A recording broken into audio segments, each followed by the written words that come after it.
Бақыт байке, жана айтып атпайсызбы? Элдерибиз ойгонбой жатат депчи.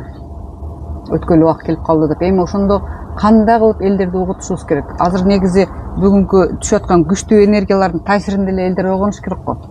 Да, ошо эми азыр эң күчтүү түшүп аткан энергия бул Алтай болуп атат да, Алтай. Деп атпайбы? Как раз кыргыздардын жери болчу да. Ошол жерде мисалы тоосунун арасына, жердин арасына катылган бир мурунку цивилизацияга катып кеткен бир энергиялар бар экен да, кристалл. Ошого жакы келип, анан активация болуп, баягы энергия чачыра баштады да. Анан эгерде таза эле бир ойгонгусу келгендер, буну каалагандар, ошо Алтай жергесине барып, 10-15 күн жүрүп келиш керек да. Ошондо баягы 5-чи измеренияга сознание ойгонбосо да, 4-чү измеренияга ойгонот деп атат да. Точно ошондой келип атат. Анан мисалы баарды келгенде жарык келгенде мисалы Кыргызстанга деле келип атат да, бирок ошол жарыкты орноткон, якорь эткен киши жок да. Потому что ишеним жок эч кимдечи. Эч ким мен жарыкмын деп жарыкка отурган жок, жарыкты тарткан жок да. Эл мурунку агым менен эле кетип баратат да. Ошон үчүн элдин бир баягы жалпылык аң сезимдин бир ойгонуусу болсо, ошолордон чыккан энергия менен жарыкка жол болот да, жарык келип отуруп, анда өзүнүн элде бат болуп кетмек да. Бул нерсечи азыркы мисалы Котордодо белги айтсаң ишенбей атпайбы? Основном жарык келип атканда жанагы квантовый жарыктар келип атат да. Адамды өткөрүш үчүн, бир сознаниядан бир сознаниеге өткөрүш үчүнчү. Котордодо бар. Ал кандай болот квантовый жарык деген? Мен сезем да, Квантовый жарык деген кандай болот? Квантовый жарык деген атомдор ишке кирип турат да, майдаланычы. Биз барысы атомдон турабыз да. Ошон үчүн квантовый демеде атомдор майдараак болот, өзгөрүп турат да структурасы. Адамдын оюна киргенде адам ошол өзүнүн оюн өзгөртө алат. То есть жаратмандык өтө алат да. Ойлорун баары ишке ашып ушундай жаратмандык нерсе кирет да. Баягы биз келаткан бир жолдон экинчи жолго өтүп кеткен болот да. Бул квантовый да. Эми ошону эл сезип атабы же сезген жокпу? Ким? Эл сезип атабы, ошону сезген жокпу? Вот элдин сезбеген сознаниясы жабык болуп атпайбы? Эл ага көңүл бурган да жок да. Эми элдин баарын кантип Алтайга алып кетебиз? Жок, биз баягы айтып кетүү милдетибиз да. Бизде Кыргызстанда деле мисалы Ордодо деле бар ал энергиячы. Просто ошого ниетиң ой Ордодого деле келсе болот.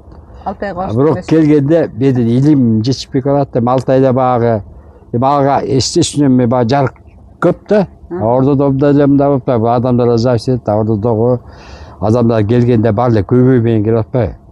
Ошону айтайын дедим эле. Көйгөй менен эл келип энергияны бузуп кетпейби деп. Мен бузуп кетпесе да ошол жабат да, немечи. Эгер элдин баары эле ошо түшүнгөндөр баары жарык менен келип эле жарык алса, ал жарыкты чоңойтмок. Өйткөнү баары чогулмак да жарыктарчы. Анан ал чоң пространство жаратмак да. Андай болбой атат да. Себептен элдиги түшүнүк кичине ылдый болуп атат да. Даже пирамидага кирсең да кирип туруп эчтеке сезбей чыккандар бар. Жок, кирип алып ачылгандар бар. Мен тегини көрдүм, бул көрдүм, дагы ачылгандар бар да. Түрлүү да. Мына Бози деле ошондой да бизде. Ошол жердечи канчадан бери эл келип отуруп, элдин эмесине ошол жерде Манас ата өзү турат, Кылчыр турат, бүт аалам күчтөрү турат, периштелер, инепатлар баардыгы бар. Бирок ошону алган адам жок. Ала албайт да. Эми ушуга чейин биз жана антип жеген тамактарыбыз менен алган антибиотиктерибиз менен да ушинтип жабылып атат да эл. Ошон үчүн да ушул нерсени чыгыш убакыт керек го. Убакыт бүтүп калды деп атат. Убакыт бүтүп калды, да? А эмне азыр вроде бы как тишина болгондой болуп калды го? Тишина, конечно, эми баары унчукпай калды да үстүчү. Эмне унчукпай калды үстү? Эмне кылат эми Азия жок, мына чыккыла деп атат, жылдыздарга чыккыла деп атат, непонятныйларга жолуккула деп атат. Хотя ошолор аркылуу силер ишенесиңерби деп атат да. А биздин Манас атабыз эмне деп атат? Манас ата ошо кийинки берген аягында ошол баягы кванттык талаага өткүлө, жаратып көңгүлө, жараткыла деп атат да. Себептен ошого бир кирип алса кванттык тала. А бизде кандай болот? Да деп киребиз. Ура деп. Чынын айтканда бир мүнөткө да чыдабай чыга беребиз да. Бизде жарата турган эчтеке жок адам оюндачы. Максаттар жок дейсизби? Максат жок, мындай максаттар кереги жок ага. Сен духовный максаттарды жаратышың керек да. Например? Мисалы бул бизди кармап турган материалдык дүйнө жоюлуп баратат да. Сен материалдык дүйнөдө сага тамдын кереги жок. Sen ne bileyim gerek yok da. Material diyor sen göğülün gerek, şunda jırgal gerek, şunda bir uçup жүргөнүң gerek, özüne энергия тартып атканың gerek, ağlam elдин баары оңолуп аткан энергия ошондо жарыктарды жазасың керек. Теперь Бакыт байке, ошондой состояниеге жетиш үчүн биринчи материальный көйгөйлөр чечилиш керек го. Анан кийин үй жок жүрө эле кантип анан кийин жыргап жүрө берсин. Вот ушундай вопрос болот да багадачы. Мен айтам да сен биринчи ишенимди коюп көрчү дейм да. Сен мисалы бир күн тамак ичпей койдуң да, ишенип. Ошол балда максат койсоң бирденкенчи, ошо действительно ошол максатты. Ошо ишенимге, ишеним энеге иштейсиң. Сен чыгат ачка албайсың. Мисалы орозо кармап атпайбы элдерчи? Ана ток жүрүп атпайбы, ой ток жүрүп ал эмне? Ал ошо орозодо болгон ишеним пайда болду. Элдечи. Не ала өз ток сезип баштады. Ошол сыяктуу эле ошол бүт немең сени бардай сезип кетип атпайбы? Ошо бардай жашагыла депчи, ошо машинең да бар, көйгөйүң жок, булар бардай сезип жашасаң, анда ошонун баары өзү боло берет элечи. А биз андай кылбай атырбыз да. Биз аны биринчи башкача чөнтөккө салып алып өзүнчө байып эле ошо байыганыбызда түрүн билбей атабыз да, баарына кыркып салабыз да. Агылып келе аткан Кудайды отпай, байлык деген ченемсиз, чексиз эле берилген. Аны ала албай аткан өзгөр депчи. Эл өзү ала албай атпайбы? Негизи ошо келаткан доордо ошол нерселер керекпи бизге? Ким? Ошо алтын, машина, үй дегендер. Багы күнүмдүк жашооңа керек, пока сен өткөнчө керек да бирдеке бүтөт депчи. А чылык өтүп алгандарга аны кереги жок. Потому что ошого достаточно энергия келип турат. Ошо каалаган нерсесинин энергиясы болуп турат. Алар напчы буспайт да. Там алмак эле, машина алмак эле, андай напчы болбойт да. Ана все обеспечение изобилиянын ичинде. Керектүү нерсе же өзү боло берет. Эми ага биринчи адамдын аң сезими жетиш керек экен да, что ошол нерселер бүгүнкү күндө маанилүү эмес экенине. Туура? Бүгүнкү күндө эң биринчи нерсе сен и так эле изобилиеде жашап атасың. Адам ушуну түшүнбөй атат да. А сен өзүң түртүп койдуң аны. А изобилиеде коюш керек, ушундай сага баары обеспечение. Все ошол ой менен, ошол менен сен жашаш керек. А жан дүйнөң духовный сүйүү, мээрим менен туруш керек. Анан эң нерсе баягы мына кванттык поле келип калды деп атпайлыбы, Кванттык полени көп ойлойт да, бир алыс бир жактага кириш үчүн. Жок. Просто оюңду, желанияңды баары менет этишиң керек. Бир ойдон бирөөгө өтүп кетишиң керек да. Кантип? Мисалы, мына кирдиң да. Адам өз ою баягы ийгирээк да, өзүм ойчу. Эски жашоодо сенде оору бар да. Кемчиликтер бар. Ошону дейт туруп эшигин жабыш керек, мысль мененчи. Как будто култап салдың да, анан жаңга өттүң да. Жаңга өткөндө жана айтып атпайлы, биздин жандар везде бар депчи. Ошол эле алтында да жаның бар да, мисалы сенин. Ушунчалык бир күйүлүп турган алтын сымактуу элестенесиң да, ошондой жан бар. Ошого барып сливать этишиң керек да, мысль менен киришиң керек. Анан ошонун ою, ошонун нерсеси сенде орнун. Ошол анан жаратмандык, ошол жаратман дүйнөгө киресиң да.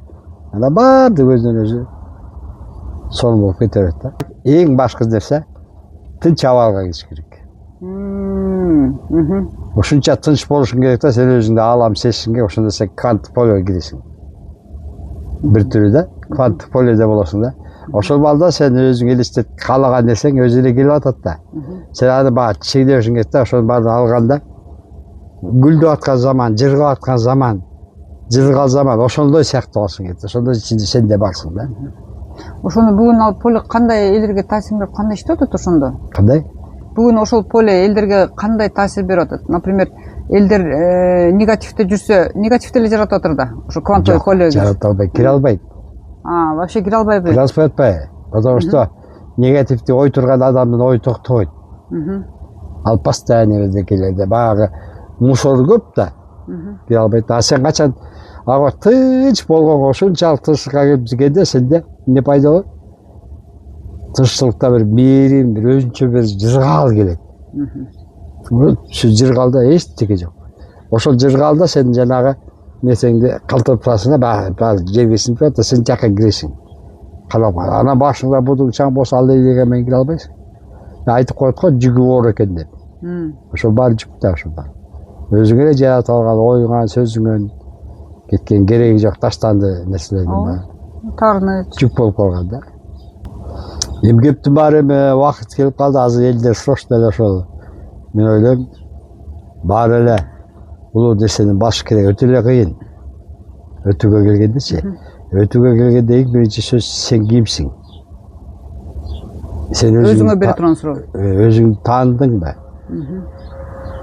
Вот ушудан башталат да. Сен өзүңдү тааныганга жараша ошондой энергияга ийсиң да. Чынбы? Ошол энергия менен сен аны өзүң жаратып баштайсың да. Даже ошол убакта бүтүндүк да суралат да. Бүтүндүгү барбы? Бүтүндүгүндө энергия кандай иштеп атат? Бүтүндүк деген кандай өзүң? Адамзаттын бузулганы, адамзаттын ошентип эле кара энергияны жаратып алганы баары келип бүтүндүктү бөлүп салган да. Меники сеники азыр өтүп атырык го биз, булар бүтүндүккө кирбейт да. Ошол учурда жараткан бизде мурунку мурун биз жаралгандыктын билесиң. Марста адамдар жашаган экен деп. Анан таркаланып калыптыр Марс депчи. Вот ошо Марска чейин да биз планета көчүп отуруп Марска келип анан Марсты таркалап койгонбуз да. Себептен бөлүнүү деген нерсе бүтүндүктү бөлгөн да. Мисалы сен эле азыр жаныңда мен айтып атам, сен жаныңда периште бар, сен жаныңда бүт нерсе бар. Баарын басып өткөн. А сен аны признавать этпейсиң, бөлүп турасың. Но ошондой бөлүнүүдөн келип чыккан нерсе да bunun баары. Жанагы кыздар айтып коет го, бөлгөндү бөр жейт депчи. Ушу как раз макал туура келет да, ошогочу адам өзүн бөлүп карап калган да. Кудайдан да бөлүп карайт, баарынан бөлүп карайт.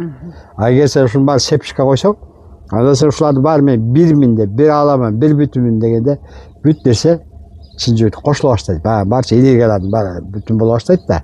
Сен периштесиң, сен ошо кудайсың, сен баары барсың. Сен ошондой сознание өткөзсөң, сен одна целый алам болосуң. Ошол энергияны кантип чакырышыбыз керек ошондой? А бул сезим менен сен баарында барсың, баары сенде бар.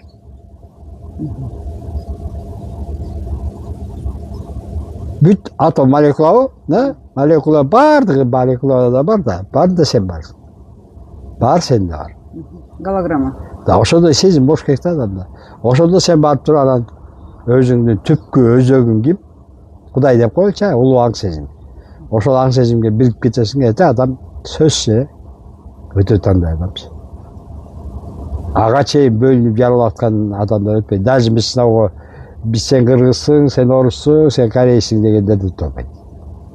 Бөлүнүп атабыз. Да, одна целостность, одна целостность дегенде бир бүтүнгө адамдын мыслы келиш керек.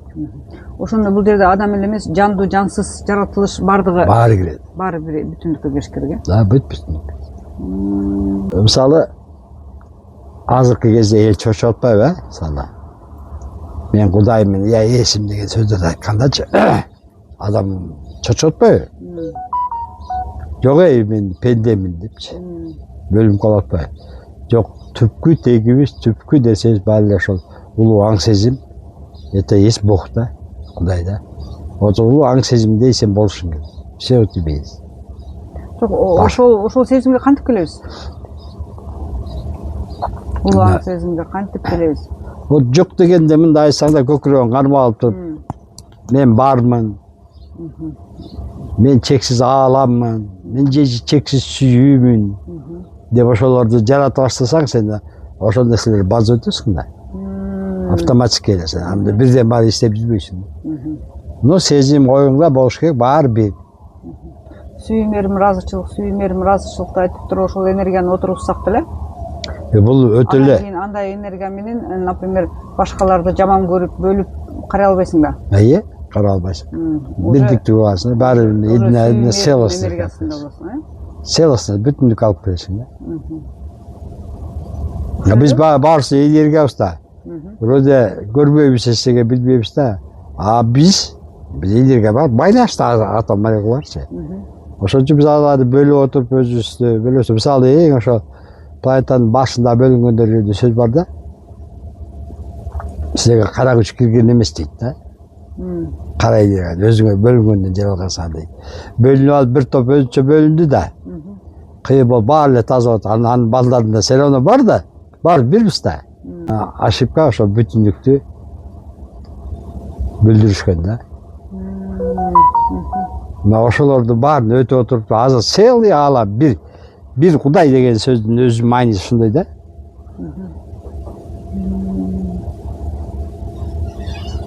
Все, son o'ylanib turgan narsalarni aytdingiz Vaqtbek aka. Бар болыңыз. Rahmat.